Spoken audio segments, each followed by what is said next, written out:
Hey everybody, welcome back. We're here to do another sample video. We are going through that big pile of Kindle samples that I have that I never seem to be able to cut down. And that's a good thing. That is a good thing. I don't mind. So our random list today gave us this book. It is Dreamsnake by Vonda N. McIntyre. That is a lovely cover. You see that cover? Isn't that really nice? It's got that snake that's curled up and you got the woman's profile there. The background seems to be like a map of the stars, like a star map behind her. It's a very pretty snake. I don't know enough about snakes to tell you how sort of deadly this snake is supposed to be. It looks like a constrictor, I think. But again, I'm not great with snakes. Or artistic license, it's fine. It doesn't really matter. But yeah, it's got a blurb from Frank Herbert. Now, I looked it up. This book was written in 1978, so it's a bit of an older book, which is a little unusual for our Kindle sample thing, but here we go. A blurb from Frank Herbert, who says, an exciting future dream with real characters, a believable mythos, and, what's more important, an excellent readable story. So, good praise from Frank Herbert. I don't know how often he lends his voice to doing blurbs on books, but if you can get him to say it's good, you probably got something, I gotta say. And yeah, the title Dreamsnake, I don't know, it doesn't give a whole lot away in terms of what the book is about, right? It doesn't. There's dreams and there's snakes and there's a woman and the woman is the snake or the snake is the woman or both. I'm not quite sure. So yeah, there's not a whole. The cover is lovely but does not reveal very much, which is fine.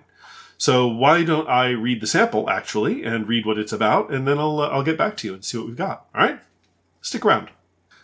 Okay, so Dreamsnake. This was an interesting read. It's actually fun to read older works, of course, from time to time.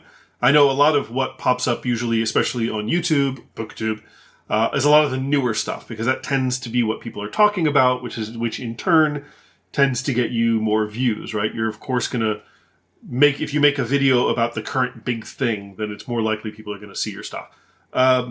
Yeah, but you're missing a lot. You're missing out on a lot of things. So I think definitely dive deeper into your older catalog of texts. This one, 78, it's not that old. It's only slightly younger than I am, but that's not the point. Not the point. It's a good book. I like the overall vibe of it is really good. It's hard to describe. Actually, it's not hard to describe. It's actually very easy to describe.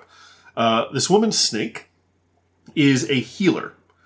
And she will, for certain people, if they can afford it, if they can pay for it, if they can provide her with what she needs, she will bring her snakes to them, and she uses her snakes to heal them of diseases and illnesses, and I think even the character that she heals in the sample, I think has cancer even. And she has 3 snakes that she brings with her. There is Grass, who is the tiny green titular dream snake. There is Sand, who is a rattlesnake, and then there's Mist, who is an albino cobra.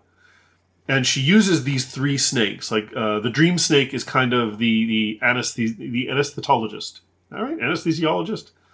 Well, anyway, she puts the snake on somebody so they can just sort of go to sleep and have pleasant dreams. And of course, the rattlesnake seems to be sort of like a guard more than anything else. The rattlesnake sort of watching out for her safety. Mist, the cobra, is where the medicine is made, right? The snake gets like a little furry animal, gives it drops of some sort of chemical or something, and then gives it to the cobra, who eats it, and then they're able to extract the venom with the medicine in it and stuff like that. It's really, it's very procedural. It's as you read it, you get the sense that Snake, whoever she is, and it is kind of mysterious who Snake is. We really know very little about her and who she is and how she came by these 3 snakes and how she learned all this stuff.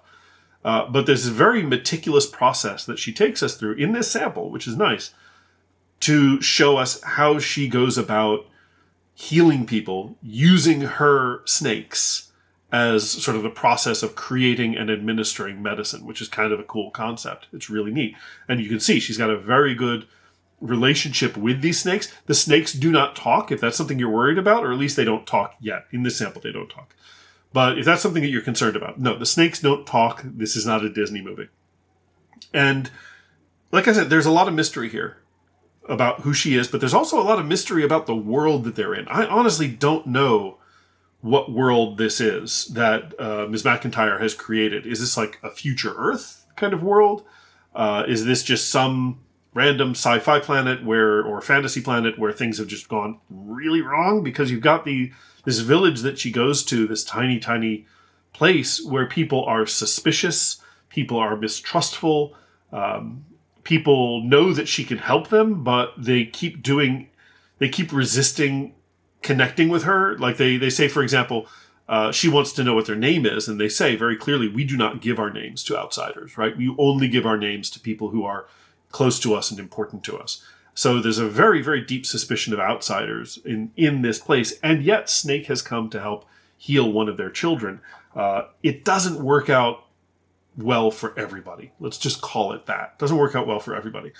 But again, this is kind of what we know. We do know that Snake comes from some sort of community. She does speak of we when she talks about the snake handling and the snake medicine being kind of like a larger tradition of sorts. And she does refer to a we. So I'm kind of hoping somewhere else in this book we meet other snake handlers, other people who heal with snakes, or maybe do even other things with snakes. I don't know what's possible with snakes.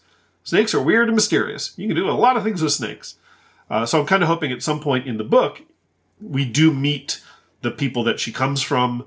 We do find out sort of what her place in that community is. When she's working with the people that she's healing, she is very authoritative. She's very authoritative and direct, and she doesn't really appreciate nonsense. She makes it very clear she's not interested in whatever their internal squabbles are. She just says, I need this, this, and this, and you're going to get it for me, or your kid is probably going to die painfully.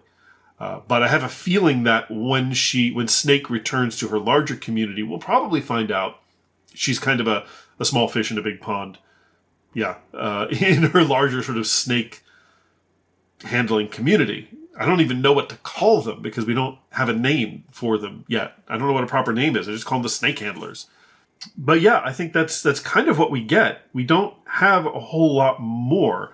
It's a very complicated healing ritual that she does, like I said, which has multiple steps and takes a long time and involves the snakes. And like I said, unfortunately, it doesn't end very well because despite her telling the people of this village, don't touch my snakes, the people of the village get freaked out when they come into the tent and they see this beautiful little green grass snake on the child's chest, and they kill the Dreamsnake, the titular Dreamsnake. So now Snake has to go and has to find a new one.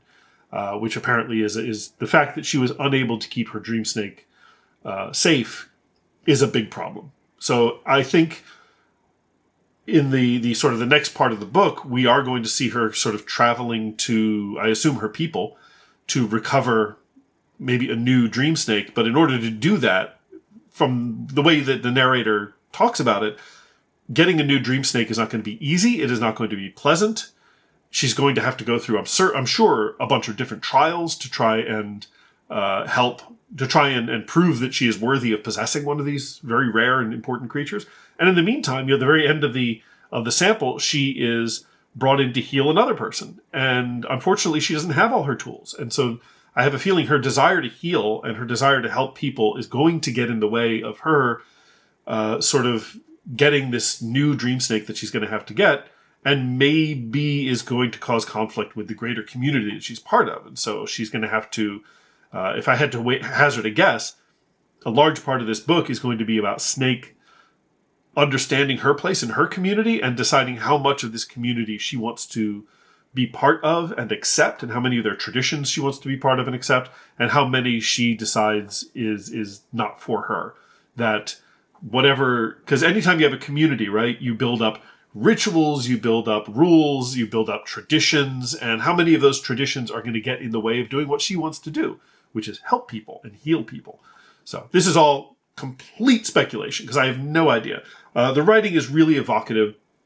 At the end of the sample, I don't get Snake. I don't really get who she is, but I don't think we need to yet. I think that's a very deliberate choice on Ms. McIntyre's behalf. We don't need to get Snake right away.